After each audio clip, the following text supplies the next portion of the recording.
दे रहा होगा 305 रुपया एमआरपी लिखी हुई है और ये आजमगढ़ की मंडी से मुझे मिला है मात्र 8 रुपए का। कितना परसेंट कमीशन आप खा रहे हो? ये ऐसा क्यों है? इस पे भी चर्चा होती है। ये देखिए आईबी सेट है जिसके माध्यम से ग्लूकोज ब्लड वगैरह चढ़ता है शरीर में, इसे कहते हैं आईबी सेट। इस पे जो एमआरपी लिखी हुई है वो 198 और यहाँ आप देख सकते हैं 198 रुपए की ये आईबी सेट मुझे पड़ी है मात्र 12 रुपए की। फिक्स्टर वीगो सेट लगाने के बाद जो उस पर टेप लगाया जाता है यह मुझे पड़ी है 6 से 7 रुपए की और इस पे एमआरपी 71 रुपया 50 पैसा। यहां भी आप देखिए। मैं इसलिए आपके बीच आया हूं। इसी प्रकार से बहुत सारे हजारों 2-3 हजार दवाएं ऐसी हैं जो 100 रुपए की दवा है 3000 की बिकती है। बाइकिल धागा जब आपका ऑपरेशन होता है जिससे आपका सिला जाता है वह 150 रुपए का आता है, उसकी एमआरपी 1045 रुपया आप यहाँ देख सकते हैं। उसी प्रकार से लंग एक्सरसाइजर 150 रुपए का आता है जिसका प्रिंट रेट है 690 रुपया।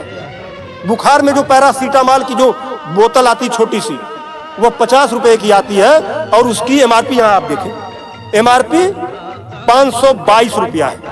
कमर की बेल्ट जो 100 रुपए की आती है उसे 500, 600, 700 रुपया प्रिंट।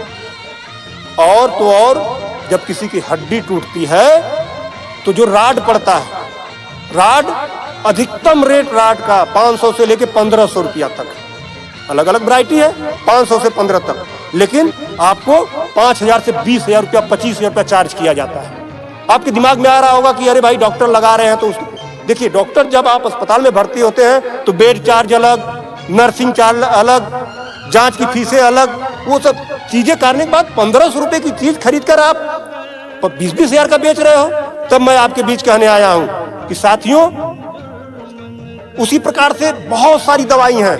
100 रुपए की दवा, एक दवा मैं देखा ला नहीं पाया उसको, 100 रुपए की दवा उसकी एमआरपी 2000 रुपया लिखी हुई। हजारों दवाइयां हैं आपके साथ, आपको लूटने का काम कर रहा है। मुद्दा ये नहीं है, मुद्दा ये नहीं है कि इस पे 305 का प्रिंट छपा हुआ है। मुद्दा ये है कि इसे छपने किसने दिया? जिसे हमने चुनकर भेजा क्या वो दलाली खा रहा है, कमीशन खा रहा है? 8 रुपए की चीज 305 रुपए का प्रिंट वो छपने क्यों दे रहा है? ये चोरी से थोड़ा ना बिक रही है, खुलेआम बिक रही है। तो ये जिम्मेदारी सरकार की है। इसीलिए मैं कह रहा हूं कि आइए, और ये मुद्दा किसी सपा भाजपा कांग्रेस किसी नेता का थोड़ा ना है, ये भारत के 140 करोड़ जनता से जुड़ा हुआ मुद्दा है। आपको आगे आना होगा और आगे आने के लिए आपको इस वीडियो को अधिक से अधिक शेयर करवाना होगा, अधिक से अधिक लोगों को बताना होगा। इसलिए नहीं कि मेरा ये प्रचार हो जाएगा, ऐसा कुछ नहीं है। इस मुहिम को जब ये वीडियो शेयर होंगे, सोशल मीडिया एक ऐसा प्लेटफॉर्म है जिससे सरकारें हिल जाती हैं। आज मैं इस चीज को लेकर आया हूं, ये जनता से जुड़ा हुआ मुद्दा है। जब आप मेरी इस बात को, जनता की इस आवाज को अपने इलेक्ट्रॉनिक गैजेट्स के माध्यम से आगे बढ़ाने का काम करेंगे, निश्चित रूप से सरकारें डरेंगी। और मैं तो कहता हूं सरकारों को जनता से डरना चाहिए, जनता को सरकारों से नहीं डरना चाहिए। तब मैं आपके बीच कहने आया हूं कि आइए मेरी इस मुहिम को आगे बढ़ाएं। कि बात 305 रुपए की नहीं है, बात उस गरीब की है, उस रिक्शा चालक की है जो दिन भर में 450 से लेकर 500 तक की मजदूरी पाता है। अगर उसकी तबीयत खराब हुई, वो बेहोश हो गया, उसके घर वाले किसी उसको अस्पताल लेकर जाते हैं तो 305 रुपया वो अस्पताल केवल वीगो का चार्ज कर लेगा, फिक्स्टर का 71 रुपया चार्ज कर लेगा और आईबी सेट का चार्ज कर लेगा।